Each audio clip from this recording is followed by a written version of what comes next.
à tout le monde. Il y en a qui rentrent. Je pensais faire une petite introduction. Je voulais vous raconter l'histoire d'un petit paysan. Lui, il n'a pas tant envie qu'on parle de lui, mais en fait, il y a tellement de choses qui tournent autour de lui, de cette histoire du green care par chez nous, que je crois qu'il faut quand même que je vous en raconte un peu. C'est un petit paysan qui est né en 1960, donc c'est une époque que beaucoup ne peuvent même pas imaginer ici. À l'époque, les vraies valeurs de l'agriculture, c'était travailler, travailler, travailler et économiser tout ce qu'on pouvait en plus. Tout avait de la valeur. Rien que pour vous dire, par exemple, ce petit paysan, il n'a jamais été en vacances avec ses parents, mais ça ne le touchait pas beaucoup, il ne savait pas que ça existait, les vacances. Et puis bon, alors bien sûr, il travaillait à l'école un peu, parce qu'il devait aller à l'école. Les mercredis après-midi, il travaillait sur la ferme. Les samedis, il travaillait sur la ferme. Puis le dimanche, il y avait un truc qui était horrible. On l'enfermait dans des habits propres, puis il n'avait pas le droit de les salir. Alors c'est vrai qu'il a vécu l'enfer. C'était le seul enfer de ce petit paysan, c'était le dimanche, parce qu'il n'avait pas le droit de salir ses habits. Puis à cette époque, je vous dis, les enfants, ils n'osaient pas bouger une oreille. Donc ce petit paysan, il a repris la ferme. Il a essayé d'aller se former. Il était parti en Angleterre déjà très jeune parce qu'il avait plein d'ambitions. Il s'était dit, je pense que les Anglais, ils ont beaucoup d'avance sur nous. Donc non seulement il a été apprendre l'anglais, là tout le monde a dit, il faut être complètement débile, un paysan qui apprend l'anglais. Ça n'a aucun sens, ça. Et puis, en Angleterre, il a quand même vu quelque chose d'assez incroyable. Il a vu des techniques de gestion, ça vous parlera peut-être, des protéines animales, qui était incroyable, parce qu'il ne fallait rien laisser perdre. C'est ce qu'il avait appris. Alors là, les Anglais, ils avaient appliqué un truc. Ils faisaient bouffer aux vaches des protéines animales, donc c'était de la valorisation. Enfin, lui, il a cru que c'était l'avenir. Ça, c'était génial. Il a vite déchoté, parce que 2 ou 3 ans après, on s'est rendu compte que les vaches venaient folles. Donc, il a commencé à perdre un peu confiance en toute cette recherche. Lui qui aimait bien la nature, il s'est dit, mais je pense que la nature, il ne faut pas trop la chatouiller parce que des fois, ça peut tourner un peu mal. Bon, il a repris son domaine, il a commencé dans les années 90. Et puis là, je ne sais pas si vous vous souvenez, c'est l'époque où tout d'un coup, l'agriculture, ça a pas mal changé. Les prix sont descendus. En contrepartie, on a commencé à donner des paiements directs aux paysans pour qu'ils survivent, quoi. Puis là, il a quand même eu un petit cas de conscience parce que ce n'était pas évident pour lui. Il s'était dit, mais j'ai l'impression qu'on me paye pour rien foutre, quoi. Puis il s'est dit, il faudrait quand même que je fasse quelque chose. Puis il avait aussi pas mal de soucis avec ces produits chimiques qu'il mettait sur ses champs. Donc il a fait une crise à la quarantaine incroyable. Il a passé au bio. Bon, déjà, il s'est coupé de la moitié de ses copains paysans parce qu'il est devenu un anticonformiste. Puis en fait, il avait encore besoin de quelque chose, donc il a commencé à accueillir des gens sur sa ferme. Il s'est dit, je vais essayer de rendre un service à la société, parce que cette société qui me donne des sous, et je ne sais même pas à quoi ça correspond. J'aimerais bien, moi, en contrepartie, donner quelque chose. Donc, il s'est lancé dans l'accueil et il a trouvé des gens des responsables d'école de sa région qui cherchaient à placer des enfants en rupture scolaire. Super, quoi. Ça s'est accordé tout de suite. Donc, ce paysan qui avait grandi à la campagne dans une ferme, il a vite su trouver ce qui pourrait intéresser des enfants. Lui, les gestions de la nature, ça le connaissait bien. Donc, il a adapté des petits programmes pour les enfants, des ateliers avec des petits animaux. Il a dressé des chèvres pour qu'on puisse aller se balader avec. Enfin, il a fait ça tout très bien. Et puis, les enfants sont arrivés, puis on s'est très vite rendu compte que ça marchait extrêmement bien, en fait. Ça marchait tellement bien que le canton de Vaud s'est dit, écoutez, voir ça, c'est un truc à reproduire. Donc, le canton de Vaud a décidé de créer 20 à 25 matas, c'est comme ça qu'on appelait cette structure, de tout le canton. Mais seulement le problème, c'est qu'on n'avait pas pensé à intéresser les paysans, donc on n'a pas réussi à faire ces matas dans des fermes. C'était plutôt des éducateurs qui avaient des points d'intérêt, qui accueillaient ces enfants et qui développaient un projet autour d'un accueil extrascolaire. Et ce dont on s'est aperçu à ce moment-là, c'est que, étonnamment, le matas qui marchait le mieux dans le canton, c'était toujours celui qui était dans la ferme. C'est un peu difficile à expliquer, mais vraiment, le fait d'être dans une ferme, ça fait que ça marchait mieux. Bon, de toute façon, le petit paysan, il bossait. Il a trouvé ça tellement intéressant qu'il s'est dit, mais moi, j'aimerais quand même comprendre un peu mieux. Donc, il a fait une formation sociale. Alors, il s'est lancé dans un truc un peu particulier parce qu'il avait une ferme en bio avec 20 vaches, 25 chevaux, des cultures spéciales. Puis tous ses potes lui ont dit, mais t'es complètement fou, tu peux quand même pas trouver encore le temps de faire une formation sociale tout en étant encore éducateur et enseignant à mi-temps, quoi, à 50%. Et c'est là qu'il y a aussi une certaine magie, parce qu'en fait, il a réussi. Il est parti pour 3 ans comme ça.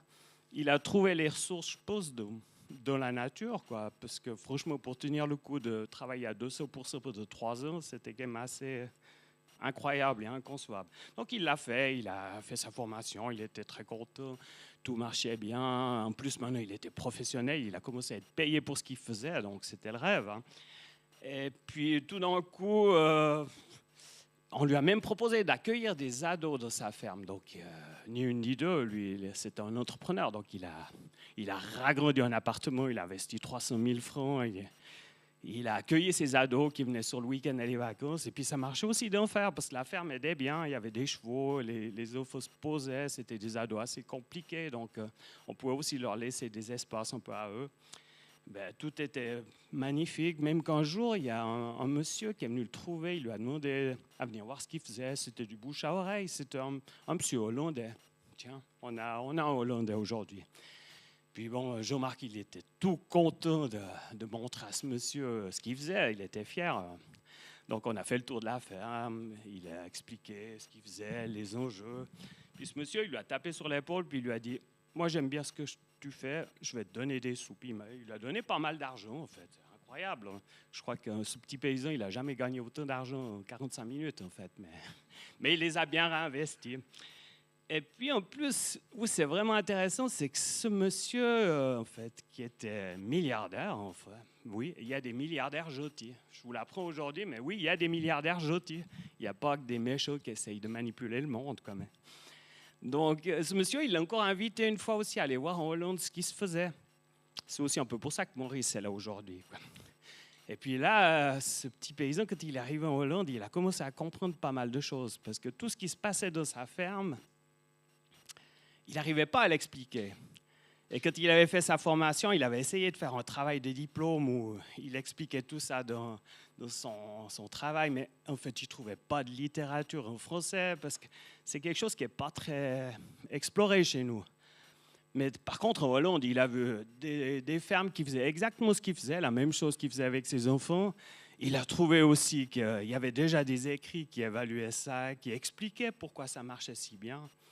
Alors là, il était quand même incroyable. Il a eu une découverte. Là-bas, ils appellent ça le care farming. Alors, il est revenu avec cette hobby. Il s'est dit, mais moi, je vais créer du care farming en Suisse. Il faut déjà que je rassemble tous les gens qui font un peu ce métier par là. Donc, il a rameuté ses copains qui connaissaient, qui étaient un peu intéressés. Il y a Biovo qui était assez avant-gardiste de ce côté-là. Donc, ils lui ont aidé un peu. Ils lui ont donné quelques sous. Il a fait une association romande pour l'agriculture sociale qui a été soutenue à ce moment-là par la Société d'utilité publique vaudoise. Mais en même temps que tout ça se mettait en place, il lui arrivait un truc incroyable, c'est que l'institution avec laquelle il travaillait depuis 20 ans a changé de direction. Et puis là, il a compris un truc qu'il n'avait jamais compris avant. Il y a eu un problème de communication à travers la qualité. Je pense que ça devait être ça. Parce que lui, il a toujours cru que la qualité, c'était pour apprendre aux ouvriers à bien travailler. Mais en fait, non, la qualité, c'est autre chose. C'est tout un système qu'on met en place pour que les gens qui sont au-dessus, puis souvent pas très compétents, comprennent ce que font les ouvriers quand ils le font bien. Mais lui, il ne s'était jamais inquiété de ça. Donc, le problème qu'il y a eu, c'est que ces directeurs, ils ont décidé d'un jour à l'autre, Desmarais, ce n'était pas tant intéressant. Donc, ils ont fermé les installations. Ils ne sont pas inquiétés des 300 000 francs que le monsieur avait investis, de sa baisse de revenus de 50 000 francs. Bon, ça, c'est son problème, c'est clair. Il n'était pas au social, lui. Enfin, presque maintenant. Et puis voilà, tout est tombé à l'eau. Mais par contre, notre petit paysan, il était assez blessé par cette chose. Il s'est dit, waouh, qu'est-ce que je fais? Il y a bien eu l'État qui lui a tendu la main. Il a dit, oh, on pourrait construire quelque chose avec vous. En fait, ce que vous faisiez, c'était pas mal. Mais à son âge, il s'est dit, je vais pas lancer quelque chose. Mais il a mis toute son énergie dans une cause, le Green Care.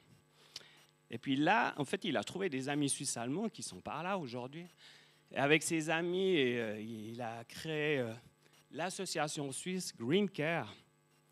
Et puis, ça a commencé gentiment. On a dit, on va mettre des choses en place. Et le premier truc, je vous dis tout de suite, le premier truc auquel il s'est attelé, c'est à mettre en place une qualité. Vous comprenez pourquoi maintenant? Et en fait, vous verrez, on vous en parlera cet après-midi, la qualité de Green Care, c'est le premier boulot qu'on a fait. Et puis il y a aussi un autre truc qu'il a compris très vite. Il a dit, si on ne met pas sur du papier ou si on n'explique pas aux autorités que ce qu'on fait, c'est intéressant, on n'aura jamais notre place. Donc, il a aussi lancé un projet de recherche avec le HAFL, la Haute École de Zollikofen. Et là, le projet, c'est tout frais. On l'a déposé la semaine dernière. Mais donc, juste pour dire, on est ici aujourd'hui pour parler du Green Care. C'est une cause extraordinaire. Je vois Esther, elle doit savoir de quoi je parle. En fait, nous, on est comme ça parce qu'on a foi en quelque chose. Mais le problème, souvent, c'est qu'on n'arrive pas à mettre des mots et des explications sur quelque chose qu'on constate depuis longtemps. Donc, on va essayer de le faire aujourd'hui et demain encore. Et puis, ce petit paysan, il était quand même assez culotté parce que quand il a monté ce projet du Green Car, il s'est dit, il faudrait quand même qu'on ait des politiciens influents de notre côté. Et puis là, à une certaine époque, il avait approché Adèle Torrance. Vous la connaissez, Adèle Torrance. Elle a un peu la sensibilité qui pourrait nous correspondre. Mais là, elle lui avait dit en catimini, mais vous savez, moi, je vais me retirer de la politique. Par contre, je connais quelqu'un qui pourrait prendre ce poste que vous envisagez. Et elle m'a donné un nom, c'était au fait Raphaël Mahin. Et je me souviens encore du jour où je suis allé avec Andrea, je ne sais pas si elle est toujours là, Andrea, elle doit être par là, mais avec Andrea, on a été tapé à la porte de Raphaël un jour, puis on lui a dit, Monsieur Mahin, on vient vous proposer de prendre la présidence de Green Care Suisse. Lui, il ne savait même pas ce que c'était, en fait, hein, je crois. Bon, ce qui m'a pas mal plu, c'est qu'il m'a dit, à peine j'étais assis, il m'a dit, il y a un moment que je vous attends, Monsieur Bovet, parce qu'en fait, je crois que il avait été averti de notre venue et puis il avait l'air d'être assez intéressé à la chose. Donc, je suis tout content de lui donner la parole et puis il aura certainement une autre vision que le petit paysan qui se bat depuis pas mal longtemps pour une cause qui doit encore avancer, quoi.